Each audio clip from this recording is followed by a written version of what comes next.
ድነናል ማለት ጌታችን መሬታችን ኢየሱስ ክርስቶስ ተጸንሶ ተዋሂዶ ከተፈጸመባት ደቂቃ ጀምሮ ድህነቱን በጽንሰት ጀመረው፣ በመስቀል ፈጸመው፣ በትንሣኤ ገለጠው፣ በእርገቱ አረጋገጠው። ይሄ የፈጸመው ድህነት ወገን አለየም፣ ቀለም አለየም፣ ዘር አለየም፣ እድሜ አለየም።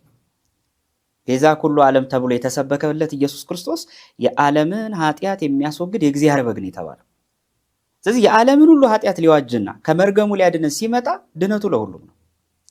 ታዲያ ኢየሱስ ክርስቶስ ሲያድነን ግን እንዴት አዳነን የሚለውን ማወቅ ራሱን የቻለ ትልቅ ምስጢር ነው። ምክንያቱም ክርስቶስ ሲያድነን አራት መሰረታዊ ነገሮችን እንድናውቅ አድርጎናል። አንደኛ ድህነቱን በጽንሰት ጀምሮ ቅድም እንዳልኩ በመስቀል የፈጸሙ የድህነት ስርዓት። ለዚህ ነው አሁን እኛና ፕሮቴስታንቱ ዓለም ስትመለከት ድህነት ላይ ያለን ችግር ስላለ ልዩነት ስላለ ምን ሰብከው ምናስተምረው ምን ዘምረውም ላይ ልዩነት መጥቷል። ለምን እንዳልኩ ልንገርክ። በቤተ ክርስቲያን ክርስቶስ ድህነት ጀመረ ብላ የምታምነው በጽንሰት ነው። ለምን? አንድ ጥቅስ ማሳያ እናምጣ። የሉቃስ ወንጌል ምዕራፍ 2 ላይ ስምዖን አረጋዊ ጌታችን ኢየሱስ ክርስቶስን ከመቤታችን ከተቀበለ በኋላ ምንድን ያላት? አይኖቼ ማዳንን አይተዋልና ባሪያህን በሰላም አሰናብቶ ነው። እዚህ ላይ ሁለት ጥያቄ እናንሳ። አንደኛ አይኖቼ ማዳንን አይተዋል ነው ያለው። በድንግል ማርያም እቅፍ እያለ ገና በመስቀል እቅፍ ሳይወጣ ግን እንዳዳነው አድርጎ ተናገረ። የመስቀል እቅፍ እስኪወጣ አልጠበቀም። በድንግል ማርያም እቅፍ እያለ ማዳኑ እርግጠኛ ሆነ። ለምን? ክርስቶስ ድነት የጀመረው የዲያብሎስን አሰራርና የእርግማንን አቧራ እየጠረገ የመጣው ከጽንሰት ስለሆነ። ምክንያቱም አንዱ እኮ ዮሐንስ አፈወርቅም ያነሳዋል 110ኛው ድርሳኑ ላይ ለምንድን ነው ኢየሱስ ክርስቶስ ይላል ያለ ዘር ተጸንሶ የተወለደው ይላል።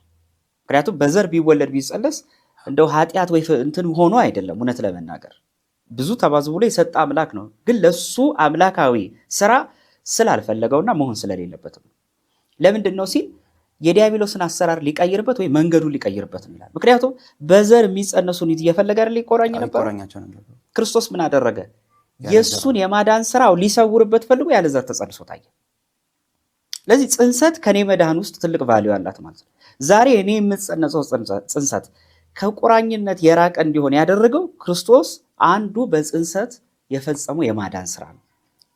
ከዛ ደግሞ አለፍ ስትል እየጠረገው መንገዱን እያሸሸ ሄዶ በስደቱ ደግሞ የአዳምን ስደት ዋሽቶታል። ጥምቀት ጋር ስደርስ ደግሞ መዝሙረኛው ዳዊት የእባቡን ራስ በውሃ ውስጥ ቀጠቀጥክ እንዳለ የዕዳ ደብዳቤያችንን ፍቆ ድነታችንን አንድ ደረጃ ከፍ አደረገልን። በመጨረሻ መስቀል ላይ ተሰቅሎ ድነታችን ፈጸመ። ስለዚህ አንዱ ነገረ ድነትን የሚያስብ ሰው ድነናል ሲል ክርስቶስ በጽንሰት ጀምሮ በመስቀል ፈጸመ የሚለው ነው። ሁለተኛ እየዳንን ነው። አሁን እዚህ ላይ ምን አለ መሰለ፣ እየዳንን ነው ማለት ከዕለተ ዓርቡ ድህነት ተገንጥሎ የወጣ አስተሳሰብ አይደለም። ልክ እንዴት ማለት ነው? አንድ ዛፍ አለ፣ በጣም የሚያምር ትልቅ ዛፍ። ከዛ ዛፍ ውስጥ ትልልቅ አብይ ቅርንጫፎች፣ ትልልቅ ቅርንጫፎች ሊወጡ ይችላሉ። እነዛ ትልልቅ ቅርንጫፎች ማለት ይወለ ያ ግንድ ትልቅ ዛፍ ያልነው ክርስቶስ የፈጸመልን ድህነት ነው። ማንም ሊነቀልቀው የማይችል ስር መሰረት ያለው ከሱ ውስጥ የወጡት እነዛ ደግሞ ቅርንጫፎች ማለት ሰባቱ ሚስጥራተ ቤተ ክርስቲያን ናቸው። ከነዛ ቅርንጫፍ ይወጣል አንድ ፍሬ ቀንጥሰህ ብትበላ ከግንዱ አልበላሁም ያበላኝ ቅርንጫፉ ነው አትልም። የበላሁት ከቅጠሏ ነው አትልም። የመጀመሪያው ድነናል፣ እየዳንን ነው ይወልዷል ወይም ያስገኘዋል። እየዳንን ነው የሚለው ደግሞ በመጨረሻ እንድናለን የሚለውን ወደ ምጽአት ያደርሰናል። ሶስቱ ሰንሰለቶች የተያዙ ናቸው ማለት ነው። ድነናል ካልክ ግዴታ ወደ እየዳንን ነው መድረስ አለብህ። መጠበቅ አለብህ፣ መቁረብ አለብህ፣ ንስሐ መግባት አለብህ፣ ድነትን እስከ መጨረሻው መፈጸም አለብህ። ይሄ ደግሞ በቅቃኝ እንዳትል ደግሞ በምድር እየዳንን ነው ብለህ የፈጸምካቸውን ሳክራመንቶች እነዛ ደግሞ መንፈሳዊ የሆኑት ወርሺፑንም ጨምሮ እየዳንን ነው የሚለው ወደ እንድናለን ደግሞ ሊያደርስ ይገባል። አንደኛ ነው። ሁለተኛ ድነናል ስልን እንዴት ነው? ኢየሱስ ክርስቶስ ከመርገሙ ዋሽቶ በአዳምና በሔዋን ኃጢአት ምክንያት በትውልዱ ላይ ሁሉ የወረደውን መርገመ ሥጋ መርገመ ነፍስ አስወግዶልናል። ምናልባት ለማስታወስ ያህል የያዕቆብን ታሪክ ማንሳት አለብን። ያዕቆብ ወደ ሶሪያ ሲሰደድ ራሔልን አግኝቷት ነበር ከውሃ ጉድጓድ አጠገብ። 70 እና 60 እረኞች ሊያነሱት የማይችለውን ድንጋይ ያነሳው ያዕቆብ ነው። በጎቹም እነሱም ጠጡ። ሊቃውንተ ቤተክርስቲያን ያዕቆብ የተባለ ኢየሱስ ክርስቶስ ነው አሉ። እነዛ 70 እና 60 እረኞች የተባሉ ካህናትና ነቢያት ናቸው የብሉይ ኪዳን። እነሱ እንኳን ሊያነሱት ያልቻሉትን መርገመ ሥጋ መርገመ ነፍስ አንዱ ኢየሱስ ክርስቶስን ያነሳልን። የሩቅ ብእሲ ደም አያጸድቅም። በሩቅ ብእሲ ደም ሩቅ ብእሲ ሊድን አይችልም። የሩቅ ብእሲ ደም ቢያድን ኖሮማ የኢሳያስ በመጋዝ ተተርትሮ በግፍ መሞቱ ደግሞ ባዳነን ነበር። ኤርሚያስ በድንጋይ ተወግሮ እኮ ደሙ ፈሷል። እሱንም እንደው ከዘመን ደግሞ እንድንቀርብ አዳም እኮ ከገዛ አብራኩ የተገኘ አቤል እኮ በግፍ እኮ ደሙ ፈሷል። የገዛ የልጁ ደም ጮሆ ነፃ ካላወጣው የነ ኢሳያስ ደምማ እንዴት ነፃ ያወጣዋል? የእንስሳቱ ያ ሁሉ ደም ነፃ ሊያወጣ አልቻለም። ያ ድንጋይ ያነሳ ማነው? ኢየሱስ ክርስቶስ ነው። ስለዚህ ድነናል ስንል ማንም ሊያነሳ ያልቻለው መርገመ ሥጋ መርገመ ነፍስ ኢየሱስ ክርስቶስ አንስቶልናል። ሶስተኛ ድነናል ስንል ተዘግታ የነበረች ገነት ተከፍታልናለች ነው። በብሉይ ኪዳን የትኛውም ኃጥኡም ጻድቁም ይወረወሩ የነበሩት ወደ ሲኦል ነው። ግን ይሄ ማለት ጻድቃንን ግን ወደ እግዚአብሔር ተጠብቃቸው ነበር።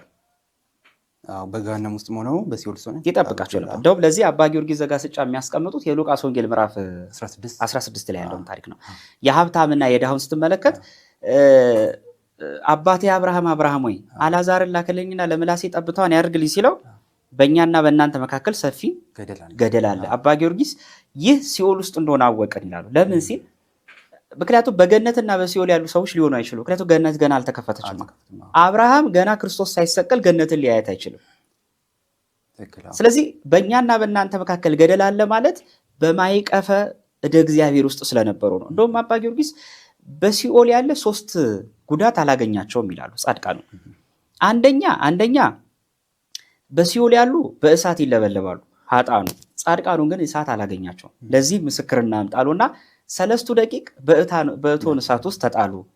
ያ እቶን እሳት ግን ልብሳቸውን ዘርፍ እንኳን አልነካቸውም። የዲያብሎስ ጅራፍና ቅጣት አላገኛቸውም። ሁለተኛ ደግሞ ይላሉ አባ ጊዮርጊስ ዘጋስጫ ኃጥአኑ በሲኦል በዲያብሎስ ጅራፍ ተገረፉ በእሳት ዛንጀር፣ ጻድቃኑን ግን አላገኛቸውም። ለምን ሲል ለዚህ ምስክርና አምጣሉና ዮናስ አሉ በአሳ አንበሪ ሆድ ውስጥ ነበረ። የአሳ አንበሪ ሆድ ግን ውስጥ ጥርሱና መርዙ ግን አልጎዳውም። እንደገና ደግሞ ይሄ ብቻም አይደለም፣ በሲኦል ጨለማ አልነበረባቸውም ማለት። ለዚህ ምስክርና አምጣ አለ አባ ጊዮርጊስ ዘጋስጫ። እስራኤላውያን በግብፅ ባርነት በነበሩበት ሰዓት ለግብፃውያን ጨለማ ነበር ይላል፣ ለእስራኤላውያን ግን ብርሃን ነበር፣ በቀን ነበር። እና በዚህ አንጻር ላይ ያስቀምጡታል። ስለዚህ ሶስተኛው ገነት ተከፍታልናለች። ወደ ገነት እግዚአብሔር ጌታችን ኢየሱስ ክርስቶስ ሁሉ ወደ ሲኦል የሄደ የነበረን ነፍስ ዛሬ እኔ ወድጄ ራሴ ሃይማኖትን ሳልጠብቅ ሳልጠመቅ ሳልቆርብ ንስሐ ሳልገባ መንፈሳዊ ሱታፌን ሳላጸና ብሞት የራሴ ተጠያቂነት ነው። ከዛ ውጭ ግን በሐዲስ ኪዳን ማንም በአዳም እርግማን የሚጠየቅ የለም። ሊቃውንተ ቤተክርስቲያን ውሃ ውስጥ ገብቶ የወጣ ደብዳቤ እንደማይነበብ ይሉታል። ክርስቶስም አጥፍቶልናል መርገመ ሥጋ ነው። ስለዚህ አድኖናል ስንል ነው። እየዳንን ነው ማለት በሚስጥራተ ቤተክርስቲያን እንድናለን ደግሞ ማለት በምድር የሰራነውን ያንን ሱታፌ አምላክ ክርስቶስ በመጨረሻው ዘመን ያስረክበናል። የአባቴ ብሩካን ዓለም ሳይፈጠር ተዘጋጀላችሁ መንግስቴ ግቡ ብሎ ጻድቃኑን በቀኝ ኃጥአኑን በግራ አቆሞ ፍርድ ሲሰጥ ያን ጊዜ እግዚአብሔር አምላክ ለምእመናን ለጻድቃን ፍርድ ይፈርድልናል።